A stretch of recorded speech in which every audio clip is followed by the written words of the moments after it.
Hey guys, Hi. how we doing? Oof. Oof. It's a loaded question. Yep, it's Sure an impossible question. Do you want me to be honest, or should we continue with the I imagine What some kind of of it will. podcast do you want to have? Yeah, exactly. What mood are you in? Because I have some thoughts. I think this is a great time for some unmitigated gall before we get into our. By the way, today's episode is about 1984. Yes. We're gonna redo it.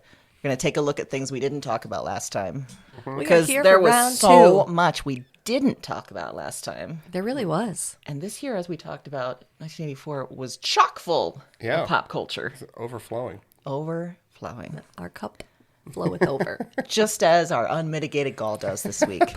Sure so does. I'm happy to go first if we Go for it. Sure, yeah. Besides every single person other than us that voted poorly, my gall is billionaires. Ooh. I feel okay. like billionaires shouldn't exist as a concept, as a Yep. person. Yep. For logical reasons that it's like inhumane to have that much money when so many people do not and are struggling so hard.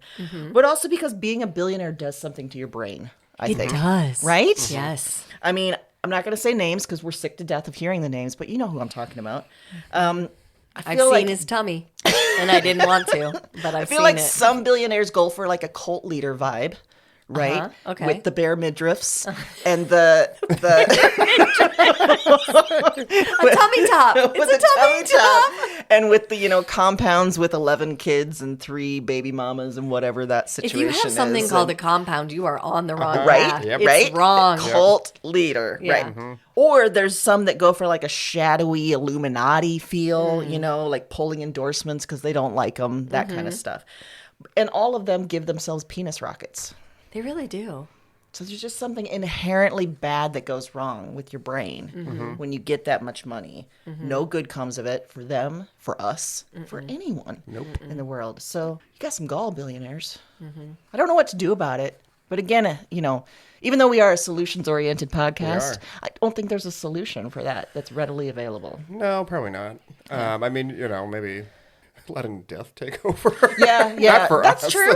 That's true. Yeah. Just let the natural process of, unless they find a way with all their money to extend their life and their consciousness and blah, blah, blah, blah, blah. Yeah. Beyond that. So that's mine. Anybody want to go next? Well, I mean, it's in a little bit of the same vein. I have noticed this week, in the few short days that existed past the end of a lot of things, that it seems to have opened a door to people just being a little more bold. And my example happened to me in the grocery store this week. Mike and I were both there. He was down an aisle from me. I was standing in another aisle, minding my own business, wasn't making eye contact. I want that to be very clear. Okay. And my body was facing the products. It was not facing the other way. There was no possible way you could think I was open to conversation. Oh no. And some random guy with 4 packs of hot dogs said, Oh. stop. Right? Right? He's just putting it out In on November? display. He In was buying November. 4 packs of hot dogs in Also November? holding them. We're not in a cart. We're not in a basket. We're holding 4 packs of raw hot dogs. Oh, God. Stops and says, I saw the price of steak and opted for these. Oh. And I turned and said, How many steaks was he going to buy? Also, Why are we... What? No, I don't want any of this. and he thought he was hilarious because then he laughed. I didn't say anything. I never acknowledged him. I turned back and I thought, okay, so it's happening. Like, Yeah. this is how it's going to be. This is how it's gonna be. Because then I watched him walk down the aisle and he said absolutely nothing to Mike. He didn't make the same joke. He didn't make eye contact, nothing. He just kept walking. So wait, after he said that joke and you turned back and didn't say anything, did he try and converse further? No, or he did just continued laughing and went on. Like, So just thought that was an interaction well done. I guess. And I'm left with questions because Yeah. Mike came up to me afterwards and was like, what was that? And I told him and he's like, is that supposed to be impressive that he can't afford steak? Yeah. Like, And he's holding all his raw hot dogs, dogs? which, by the way, the word raw and hot dogs somehow just made it it's grosser, 50 right? times worse. But Yeah. I need you. This is gonna be really gross. But Yeah. when I look down, because you Oh. draw my attention to your hands, and I just see the packages were turned over, so I'm looking at hot dogs. Like I'm not looking at the top of the package, which is also weird. Yeah. Yeah, you're Why right. are you holding them with the dogs up?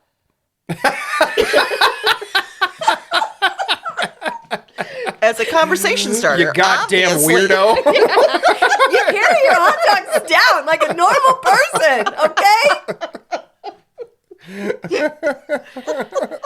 And it was just an unmitigated gall moment where I thought, it's fucking open season. Yeah, it's open season for sure. Yeah, it's open season. There's going to be so many people touching my tattoos. There's going to be people with hot dogs coming up to you. There's going to be, Hot you know. dogs up. Yeah. He's coming in hot. Dogs up. I was like, democracy may be dead, but carry hot dogs the right way, for God's sakes. And I hate it every second. Yeah, but I'm so glad you brought it to us. Yeah. I mean, I am revolted by the whole idea of the dogs up, but, you know, Yeah. what can you do? And the best part is that, like, usually Mike is the type of person that sort of laughs things off. Like, he'll laugh and be like, ew. But he was so surprised at what I said, the guy said, that he just stood there for a second and he was like, oh. Like, it occurred to him, too, like, things are not good. Like, Nope, the kilter is off. Yeah. And I was like, the kilter is off. Yes. Maybe we'll have to name our unmitigated gall to just the random fucking weirdness of the week or something. I know, you know? we might have The to. weird bullshit roundup. Yes. I actually really like that. Season 2, we're changing unmitigated gall to the weird bullshit roundup. To match our new political system. Yes. And, i.e. world. The Weird. bullshit roundup. Yeah. Bullshit I roundup. like it. Can we add in like a whip sound at the end? Weird bullshit roundup. Whatever I did was not a whip sound, thought it but you know, sounded good. okay. Yeah. It sounded more like a wee. Yeah. Well, we That's don't not want it. them to have actual whips. It sounds like a You're good, right. like a. You're right. Yeah. Yeah. Okay. I mean, don't give them too much credit. They're carrying hot dogs upside down. Who raised you? Yeah. Just the joy emanating off his body, too. I was like, everything about this is. Oh, that makes me wonder too if he's just going up to everybody. Look at my dogs. Look at my raw dogs. You should have told him. You should have been like, you know, exposing the hot dogs to the fluorescent lighting is going to affect the taste. You really should turn them over. Oh my God, It's science. it's science. I know you don't believe in that, Right, but right. RFK said it, so it must be true. And now, whenever you eat whatever you were going to eat, you're going to think of that guy and his raw dogs. These raw, Oh, no. fleshy dogs. On that note, Heath, Yeah. can you top raw, fleshy I dogs? cannot. I cannot, and I will not try. I know my limits. Okay. All right. I don't know, my unmitigated gall, I think it's kind of abstract a little bit this week because I couldn't really narrow it down into one thing, and I don't want to make it it was about, hard. like, you know, one orange person. Exactly. But I think maybe it's just the other citizens who live in this country who don't understand that, Yep. you know, just because if you've got everything you need on your table, that doesn't mean you need to take things from other tables to make It's not your a table fucking pie. right. Yeah, Yeah. to make your table bigger or have more on it, and just actively voting against your own interests because someone scared you into thinking other people are going to come and take your stuff. I don't, you know, people talk about like we're voting for the economy and stuff like that. And it's like, I don't know, maybe I'm dumb. Maybe if we live in a country full of people that have fulfilled lives and feel like their existence means something, maybe the economy is going to take care of itself. Yep. You know, if you wake up every day and you're not filled with existential dread, maybe you just go out and you be productive and you do some good shit for other people and you treat other people well, and the economy is gonna, you know, it's gonna catch up. It's gonna take care of it itself. So yeah, that wasn't very funny. We can't Sorry. always be funny. No, we can. And that was what it all came down to. That's like the unmitigated gall. The most unmitigated of gall that we've had in our entire show. We've reached levels of unmitigation we did not know was possible. We didn't. Yes. We We really did, you're didn't. right. And We're that's really really what it's expanding about. our horizons here, you Yeah. guys. But it's absolutely right. It's the betrayal of some people by others. That's the real hard part. Yeah. And then on top of that, then acting like you should be okay with it. Like Absolutely, I chose to make your life harder, but don't hold it against me. Yeah. That is actually the definition of unmitigated gall, right? Yeah. Like, you're doing this horrible thing, but then you want me to make it okay for you. Yeah. It's like the lady that asked you and Michael, or that told you and Michael that she voted for someone, and then she's like, sorry. And Yes. it's like, what? So, wait. So you just need forgiveness? Right. So you know you need forgiveness, but you need to be absolved to, like, where is this not clicking? I want to do this shitty thing to you, but I want you to tell me it's okay. Yes. Are we good? Yes. Yeah, we're good? We fine? We still friends? Cool. Yeah. Take a deep breath, everybody. Take a deep cleansing breath. Deep cleansing breath.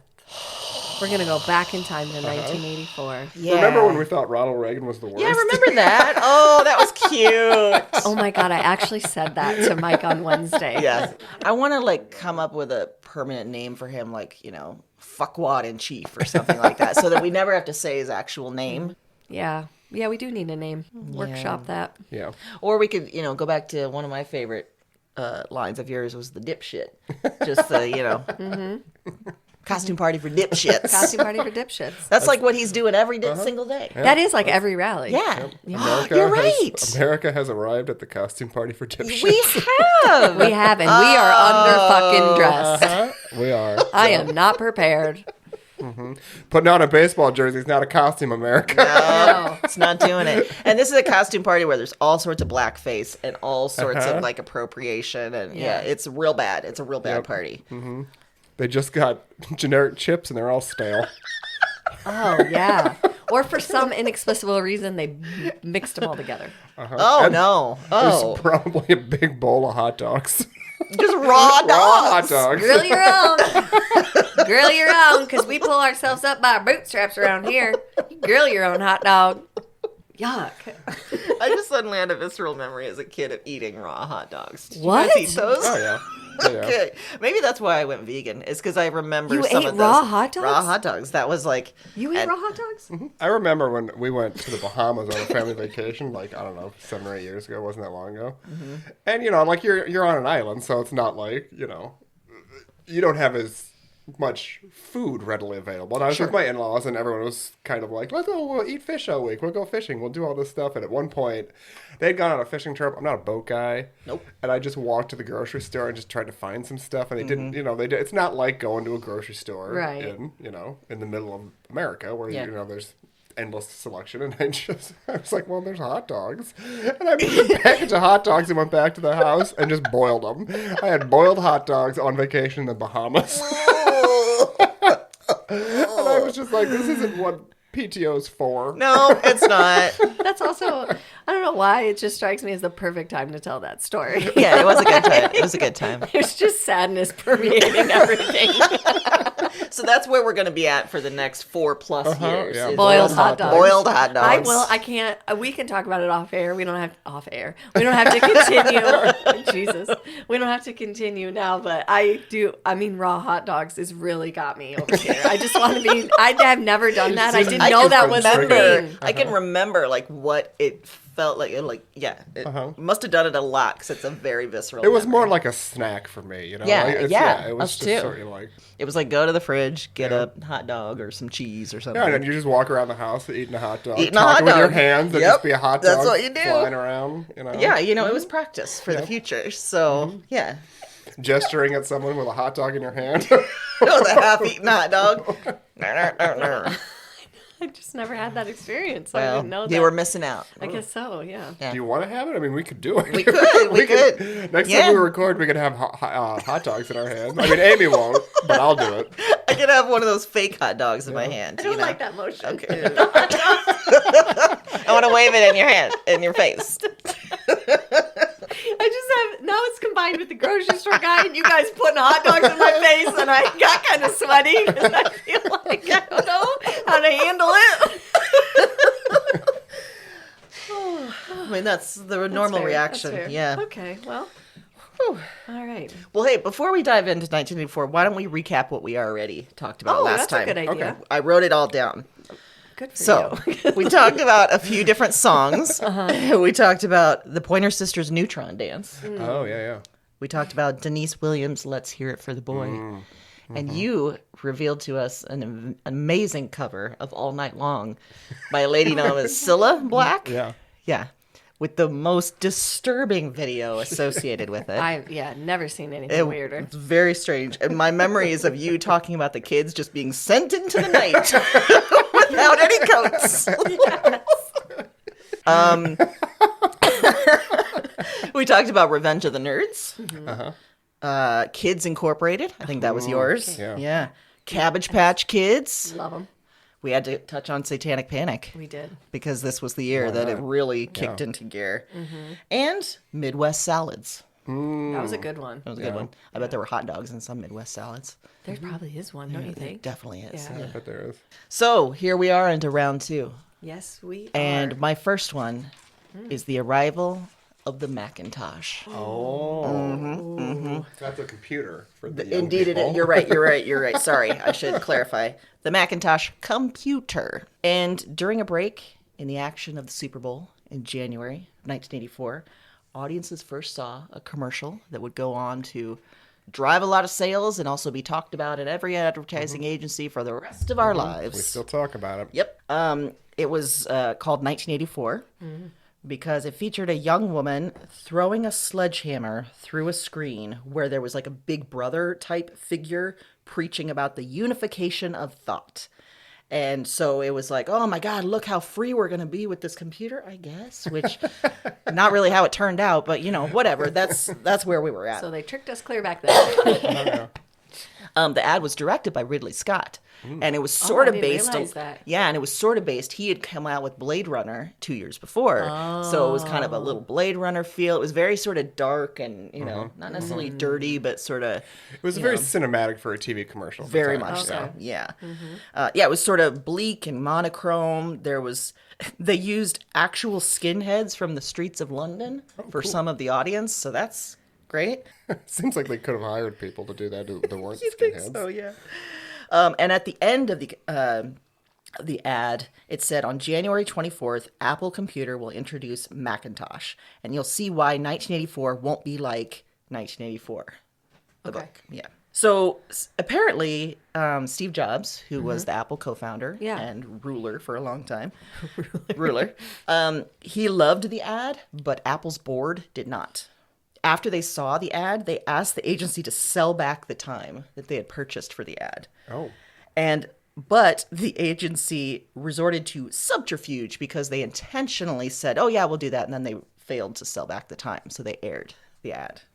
And of course, after it came out and the ad was so popular and everything, the board was like, oh, great, But they had said they didn't want They didn't want it out. that to go forward, which is interesting. I wonder what their thinking was. That wasn't really revealed, but I just want to take a beat and go back in time to 1984 that we could reference a book in an ad and people understood. yeah, that it was a wide enough It was a wide enough known reference novel that we could reference it and people would be like, wow, I get it. Because I don't know that would happen now. No, it's a good point. I don't know if people read 1984 in school anymore. I mean, Well, just any book. Yeah. I feel Yeah, like yeah. connecting like that, like some kind of piece of literature would I be feel like a the tough Twilight sell. Saga is like our threshold. Like that's Yeah, like Harry Potter, I guess, something like Yeah, that. But it's interesting to think about that. so on January 24th, Apple released the Macintosh personal computer, and it went on sale for $2,500. Damn. And and then, like you said, it became the ad that agencies referenced forever and ever. Amen. I remember, we never had a Macintosh. Like, it took us a few years as a family to get a computer, and by then it was some generic brand from Sears, Yeah. I remember because they having were this in school. Yeah, because they were so expensive. Like, it was out of the range of a Yeah. lot of families like ours. But Same. Yeah, like we just had a computer, like a PC. We never had a Mac. Like, yeah. so the age of the computador was ushered in on that day, Super Bowl in Super Bowl. 1984. And apropos that it would be during the Super Bowl. I like that. It also sort of started the whole thing of like Super Bowl ads being so, important, and the fact that you would throw so much money into these ads every year. Yeah. Which makes a lot of sense. It does. Well, one thing that we didn't talk about in 1984 was the fact that this was the year of the infamous Michael Jackson Pepsi shoot. So I have a little picture of him being wheeled out after being burnt. Wow. Yeah. Okay. So Shit. he was 25 years old. In the fall of 1983, he signed a deal with Pepsi and with the Jackson 5. I think that gets lost sometimes. The Jackson 5 were involved in it to shoot a commercial or to be like a spokesperson. And one of the things was that he was going to shoot a commercial, and the deal was worth $5 million. So on January 27th, 1984, at the Shrine Auditorium in LA in front of an audience that was assembled to create a concert environment to help him kind of really get into the mode. He was dancing and singing to his hit Billie Jean. And during the 6th take for the commercial, he veered too close to a pyrotechnics display. And he was set ablaze and suffered 2nd-degree burns to his scalp and lost some of his hair. And his jacket also caught fire. The red jacket? Mm-hmm. So he was rushed to Cedars-Sinai Medical Center, and he was treated, and he was declared out of mortal danger, but they did send him to a hospital burn center in Culver City just to check. And it was later determined that it was the hair product he used that caused it to go as quickly as it did. Just sit down. Yeah. Not like that. Not like that. So these are some interesting facts. You might know about that, but interesting facts I found that regardless of the cause, he did undergo treatment to hide the scars and decided to have his 3rd nose job at the same time, which I thought was an interesting thing to combine. I mean, while you're there, right? Do it. Yeah. So he had his 3rd nose job and fixed his scars. Okay. It was later reported that the pain that he suffered at that time is what led to his prescription pill addiction, because they were prescribed a lot to get through it. His hair never grew back properly, which is where he started wearing wigs, because it never grew in the same on the spots that were burned. Yes. And there was legal action. Pepsi settled out of court with Jackson, and the performer donated the $1.5 million payment to the burn center that he was treated at. Oh. That's all they gave him was $1.5 million? Yeah. Huh. And then the burn center was renamed in his honor, but I don't apparently... I wonder if that name is still there. I don't know. Yeah. I don't know. Yeah, I don't think I want a burn center named after me. Yeah, it seems rough, right? Yeah. But this is part I found interesting. No hard feelings, because then Jackson signed another deal with Pepsi, this time for $10 million. So neither party held the other party responsible, apparently, even though there was this payout and all of that stuff. One of the most interesting things I thought was that one of the engineers of the Pepsi-Jackson endorsement deals wrote a memoir, and he titled it, "Then We Set His Hair on Fire. Insights and Accidents from a Hall of Fame Career in Advertising." Huh. He called his own career in advertising a Hall of Fame career? That's okay. Yeah. Neat. And wait till you hear his last name, Dusenberry. No. Oh, Yep, gosh. Phil Dusenberry said, "Then we set his hair on fire." It also seems very litigious. that's so now true. you're saying you did it? Yeah, You only gave me that's- $1.5 million and you That's no claimed it good. was my hair product. So what'd you do? Taking credit for it. But also, I like in this picture that very clearly his glove is there. Yes, I wanted to. That's why I chose this picture, because Yeah. I just thought even while being burned out, The glove remained wheeled while out. they burned him alive. Yeah. Which is interesting because, I mean, it's probably good because that type of glove melted to your hand would be real. That'd be real bad. Yeah. Yeah. Yeah. I mean, not for nothing. The paramedics are cute, too.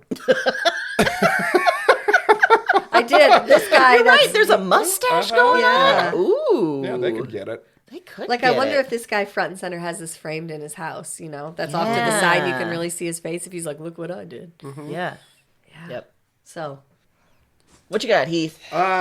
There's a movie called 16 Candles. Oh. And it stars Molly Ringwald as Samantha Baker. She's a Everyone, high look school... at my VHS copy Oh, over yeah, here. it's right she's there. right It's over there. there. This copy.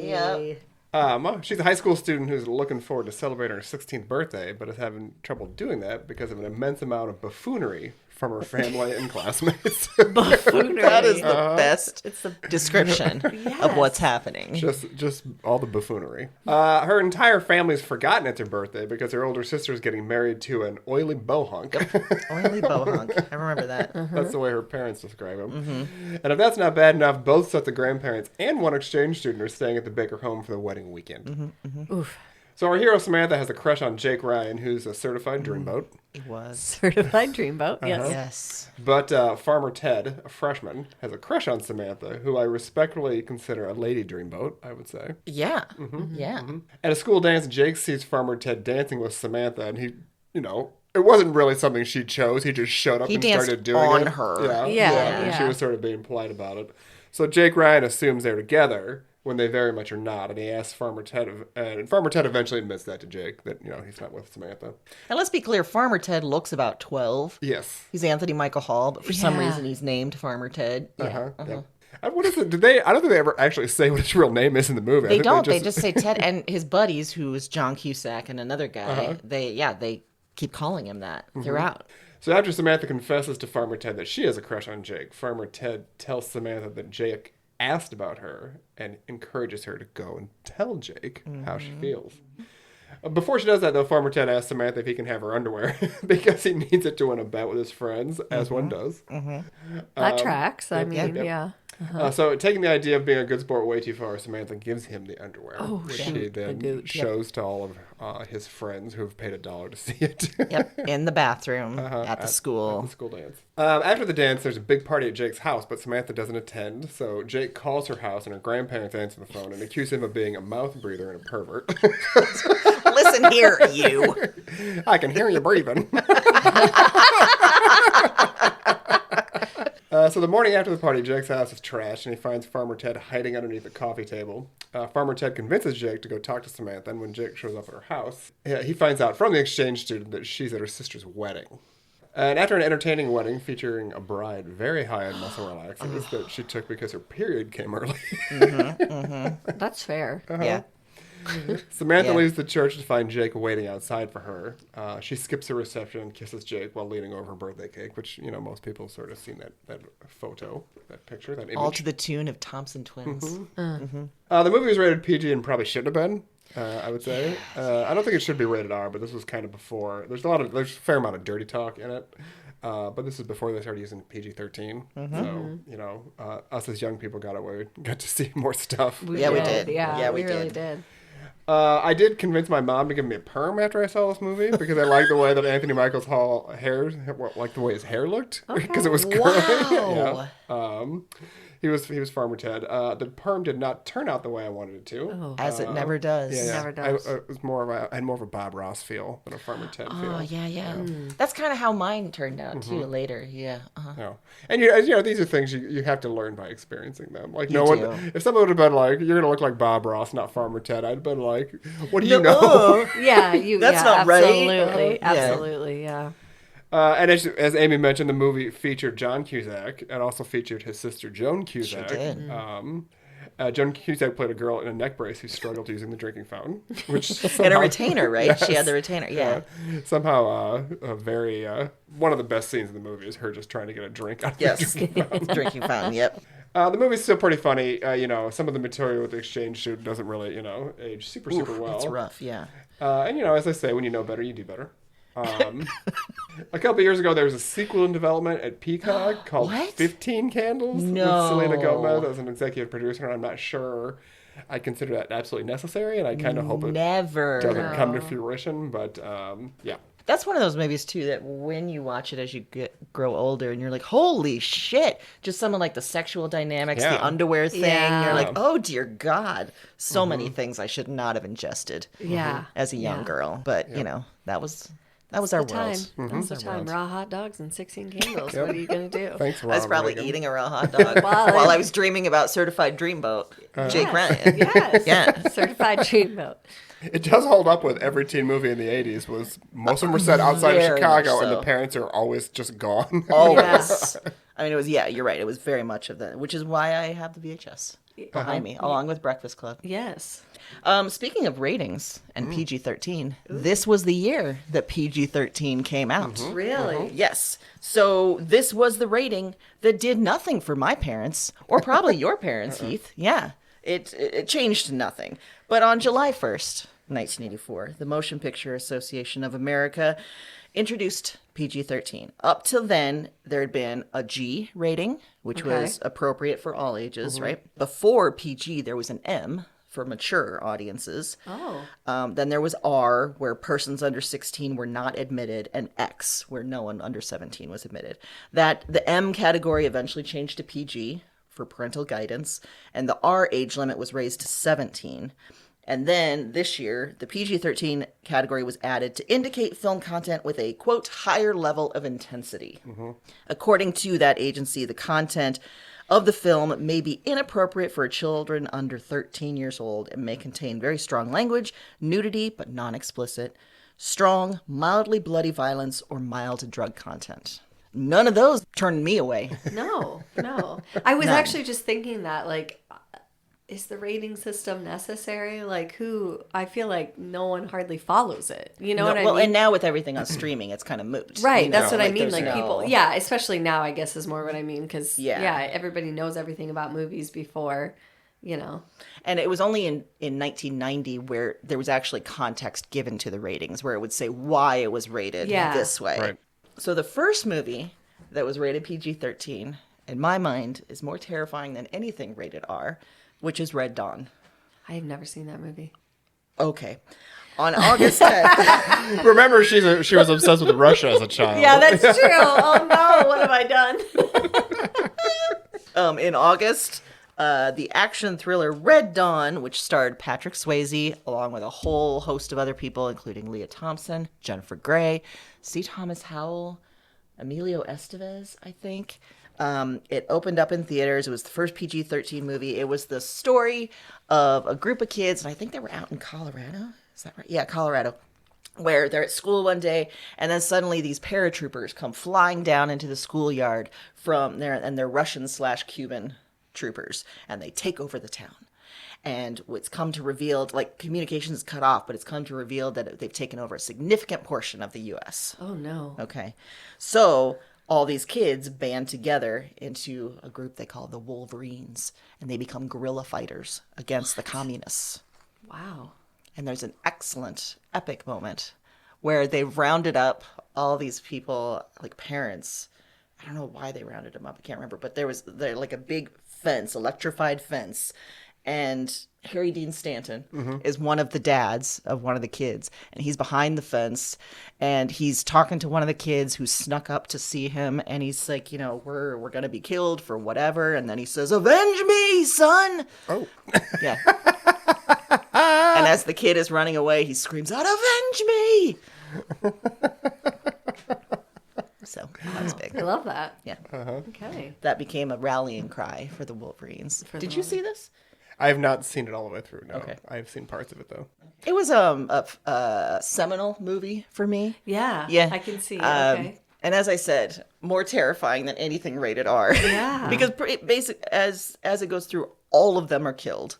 There's no like happy ending. There's no like the war isn't finished. Any of that stuff. So real bleak. Mm-hmm. But somehow a kids movie too, because it was all teenagers. Wow. I do know that the two movies that prompted them to come up with PG-13 were Gremlins. And it was one of the Indiana Jones movies. I don't remember if it's Temple of Doom or Raiders of the Lost Ark, whichever one came out, because they were both... Temple of Doom, I bet, because that was rough. They weren't really R-rated movies, but they weren't really PG either. And I think they both got rated PG. I think they were kind of lower than they probably should have been. So they came up with this mid-level rating. Yeah.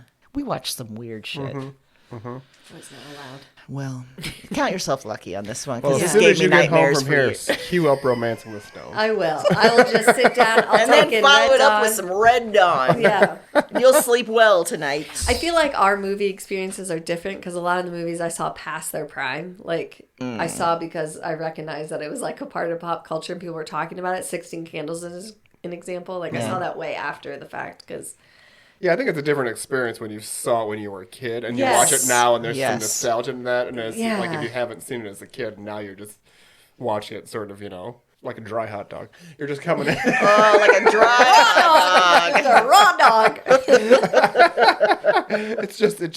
it lands different, you know? It does. Yeah. It's different. It feels like this whole raw dog thing is hitting different too. After this week, I don't know. It does. Maybe because we've all been raw dogged our way into this hell. I don't know. Like that's just what I was gonna say earlier. Yeah, we've all I did just not been raw consent. No consent, no lube. That is for sure. Just raw dogging it. Didn't try at all. Nope. No. Well, that's a perfect transition to my next one. No lube? Which is, I don't know if you remember a little commercial that Wendy's put out called "Where's the Beef?" Oh, God. Do you know, Amy? It's not in my house. Not in my belly. And this starred a lady who I have passed out a visual Yes. aid holding the phone named Clara Peller. And Is that her real name? Yeah. Okay. In 1984, they debuted a commercial with 3 grannies examining a large bun with a tiny patty, which they kept calling a big fluffy bun. And it was supposed to be a direct shot at McDonald's and Burger King because they didn't have, patties that filled their buns. Mm-hmm. Why does that sound bad? Because everything's sexual now. Your patty don't fill your buns. Your patty don't fill your buns. Is that Glorilla?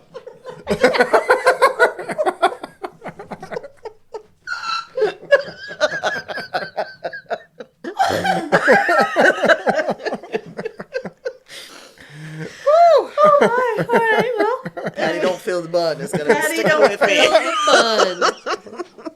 So at the end of the commercial, C exclaims, "Where's the beef?" Because she places a phone call to, I guess, McDonald's or Burger King. I don't really know. Yeah, usually when I go to McDonald's, someone will just put a landline on the counter if I have questions. So I can just call them up. Where's the beef? So she was actually a manicurist for 35 years. Oh. She was 80 when she was discovered. And 81 when the commercial was shot. Wow. It spawned all kinds of merchandise and other ads, and it was credited with boosting Wendy's revenue by 31%, which is a lot for a lady saying, "Where's the beef?" Right? Yeah. Yep. She was an instant star. She appeared on talk shows. She had a cameo on SNL that year. Oh, my God. She was a guest timekeeper for WrestleMania 2. Oh, Yeah. Big time. And shout out to Michael. We were talking about this. It even made it into the presidential election because Walter Mondale invoked "Where's the Beef" to slam rival Gary's Hart's lack of substance during the Democratic primary. Ooh. And then Mondale went on to lose in a landslide to Reagan. And at the time, then they came out with an ad that said, if Walter Mondale could have said the line like Clara, he would have been our president. Oh, good Lord. Yeah. Which is 2 things. Why did you call out Michael? Because he said the only thing he remembered from 1984 was that Reagan beat Walter Mondale. Yeah. That was his input on this. Yes. Also, we're looking at this image, which you'll share on Instagram. Absolutely. And she looks like she's wearing a doily around her neck. And the way she's holding the phone. Yeah, I don't think she knows how to use phones. No. She's just screaming into the phone. She's also very short. Very short. Very short. And barely making it to the table. You can see that big fluffy bun with that tiny patty on it. Yep. In the, Patty don't fill the bun.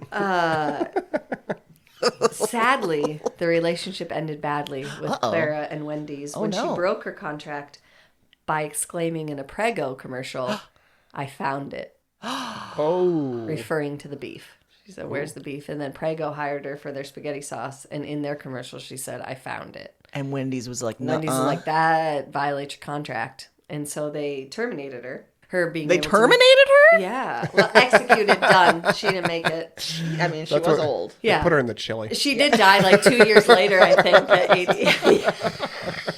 Oh, no. You're the beef. I mean, McDonald's and Burger King had to find the beef, so they took her out. And Still widely considered one of the top 10 ads of the 20th century, believe it or not. So weird. I think she died a couple years later at 83, and she was pretty vocal about the fact that, like, she was kind of surprised by the Wendy's, termination because she was like, I didn't like get royalties. I can get a ton of money from this. Like, you paid me for the commercial, and then I would sometimes get paid for appearances, but like, you made a ton of money off me. Yeah, I was wondering what was in this contract that like she violated. I know, I don't know. It wasn't specific, but and if it was even explained to her, or like, Yeah, exactly. Yeah, it's very suspect now. And then Wendy's went on to do like lean heavy into Dave Thomas after this. To try and really promote that. So doesn't he play into your conspiracy theories, Dave Thomas? There was something that we talked about. Yes. And now I can't remember what. Yeah, what was it? I don't know. This makes great podcast stuff, but where we can't remember what we've talked about. but you know what I'm talking about. There was one. Yeah. I remember. Yeah. Right. Okay. Anyway. Yeah. Good story. Yeah. You can cut that. Where's the beef? Where's the beef? Also a song by Glorilla.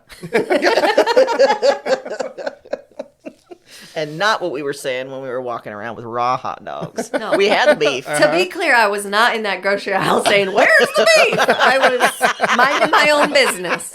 Okay?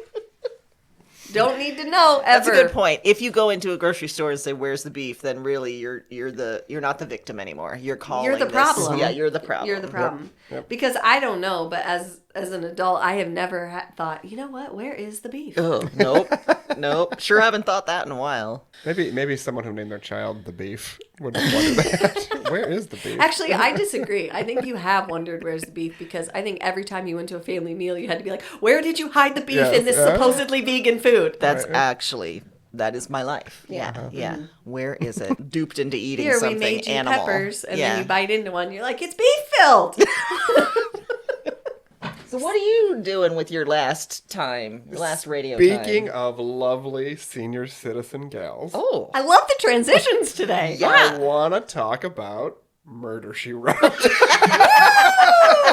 I did not know we were going. So I was like, Golden Girls was later or earlier, right? Murder, She Wrote premiered in September of 1984 and starred everyone's favorite tea kettle and all-around good time gal, Angela Lansbury. She is a good time gal. When I think of Angela Lansbury, I immediately think good time. times. Angela starred as Jessica Fletcher, a mystery writer who is always around when someone gets killed and then she figures out who did it. Which the timing is suspect, Jessica. I mean, obviously a serial killer, but continue. Yeah. For sure. The show ran for 264 episodes. What? That's a shit ton of episodes. Plus 4 TV movies, and not one time did anyone on screen ask why Jessica Fletcher is always around when someone gets unalive. That's 264 murders, not counting the movies. And you know they did a double murders in some of them. For sure, at least. She's crafty. Imagine if you are not in law enforcement and you just happen to be around 264 murders. Even what number do you get to before you're like, I can't leave the house? Even Like if you're in 3? law. 3, right? I gotta be honest, I think at number 2, I'm freaking out. What is going on? Like, 1, you could write off as bad luck, but 2, you'd be like, this doesn't seem good. Maybe I'm the bad luck. Yeah.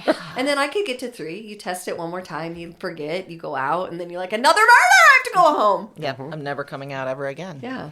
So Jessica Fletcher, she's a widow, and she was an English teacher and became a mystery writer after she retired. Did she kill her husband? 1000%. Probably. Yeah. And probably a whole classroom of kids. Probably, yeah. Even though she has an enormously successful writing career, having written 39 books, she stays living in the small town of Cabot Cove, Maine. Of course, she lives in Maine. Yep. Most episodes of the show feature law enforcement drawing the wrong conclusion about the identity of the murderer until Jessica Fletcher shows them all the clues they missed and figures out who the actual culprit is. And wait, do all the murders happen in this small town? A lot of them. I have some statistics. No! I have some statistics Okay, you do. about All right, that. great. So, I love seeing a woman prove a man in a position of authority wrong. Oh, yeah, for sure. But at some point, the police in this town must have just wanted to gouge their eyes out every time this woman showed up to point out how much they fucked up. Yeah. Like, God damn it, you again? So there were so many murders in Cabot Cove that their homicide rate would have made them the murder capital of the world, Yeah. a title currently held by Colima, Mexico, a city with a population of 330,000 that recorded 601 homicides in 2022. So in the third season of the series, there was a crossover episode with Magnum P.I., which I didn't know about. That series starred Tom Selleck as a private investigator in Hawaii. With his shorts and mustache. In the Raw episode, dog Jessica Fletcher goes to Hawaii, I guess to try something new and tell the police on an island how to do their jobs. And then has to help clear Magnum's name when he's accused of killing a hitman. I'm trying to think of the first read through, and you got Tom Selleck sitting at the table, and they're like, "Look, Angela Lansbury is going to come in and save your ass," and he's like, "Disagree. We are not doing this. We are not doing this script. Fuck you. You're going to make her save me? I wear short white shorts. Yeah. What are you doing? I drive a Dodge Stratus." It's probably what made him join the NRA. You're right. You're not wrong. He was You're not so wrong. upset that he had to act like a woman was saving him. He was just like, She can't have a mustache. I'll tell you that much. She better not have a mustache. Because I am a leading member of the mustache community. Yeah. Along with Burt Reynolds. CEO. The show is a huge hit and averaged about 25 million viewers every week. Whoa. To put that in a little bit of perspective, in its 11th season, which aired from 94 and 95, it had as many viewers as Friends did, which was in its first season. It was kind of one of the, the talk of the town. Angela Lansbury is nominated for an Emmy for Best Actress in a Drama Series for every season of the show, but she never won. No, Which so is she rude. was nominated 12 times and 12 times and never won. That's give her a win. Uh-huh. She's solving murders. that actually made me feel bad. Yeah. Solving every goddamn murder and telling those guys what to do. After the series ended in 1996, there were 4 TV movies made that aired between 1997 and 2003.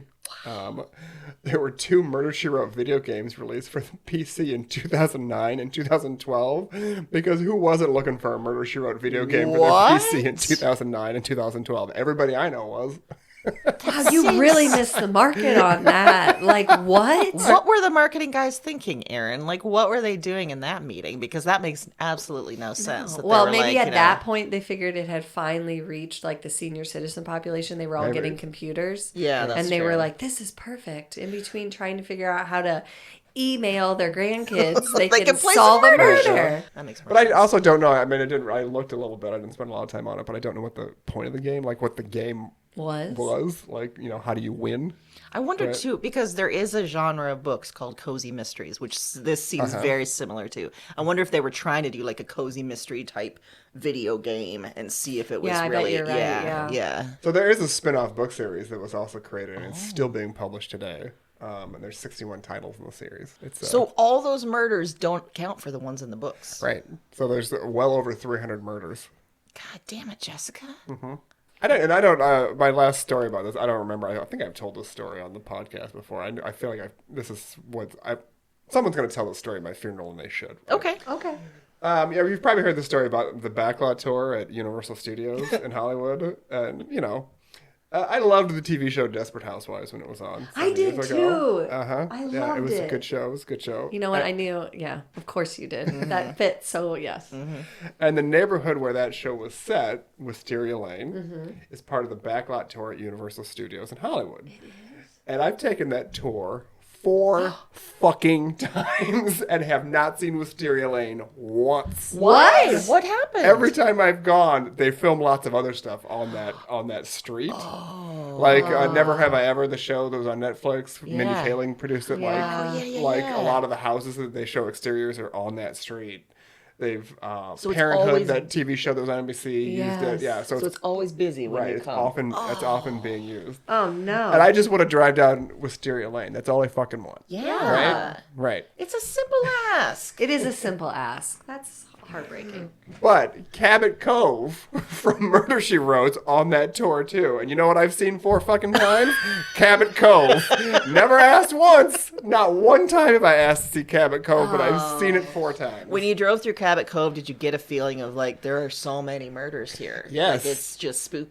Yeah, and they start playing the theme song on the tram, and you hear it, and it's just That's like, the I'm worst gonna bait and die. switch I've ever heard. You just want Wisteria Lane and instead Cabot Cove. Did you watch Murder, She Wrote when you were younger?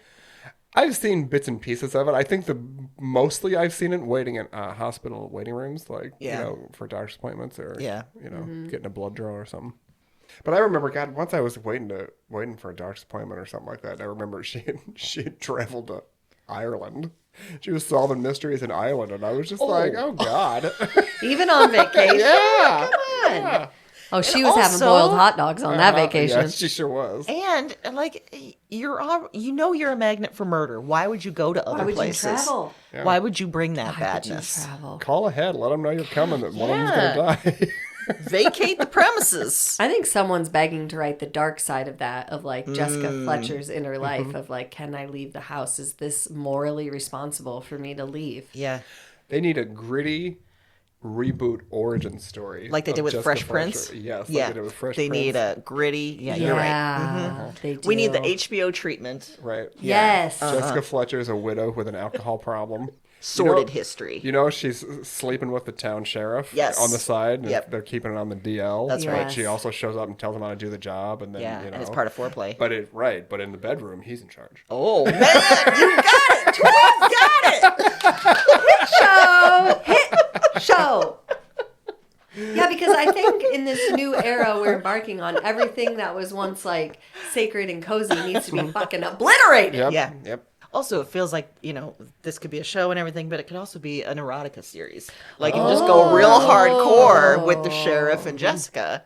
I mean, it could be to the extent of the kind of stuff you read on vacation. Yeah. It could go full smut. Yep.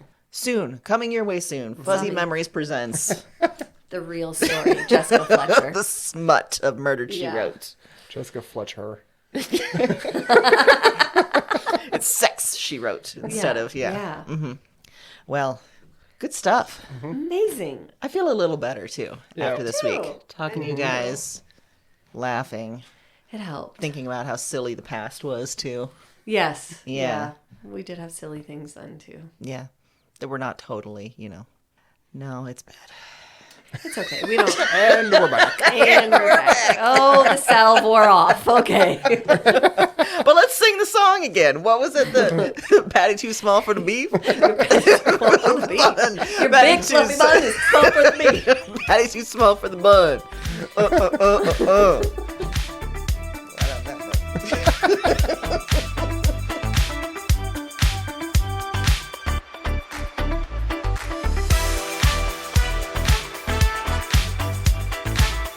Fuzzy Memories is a Broads and Books production.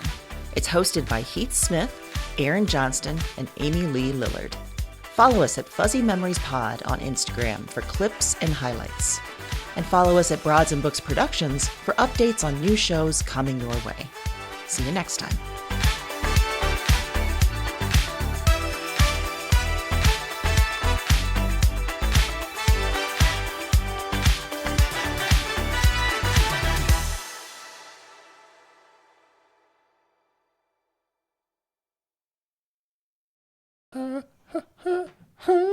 That's it. Yep. I know this much is true.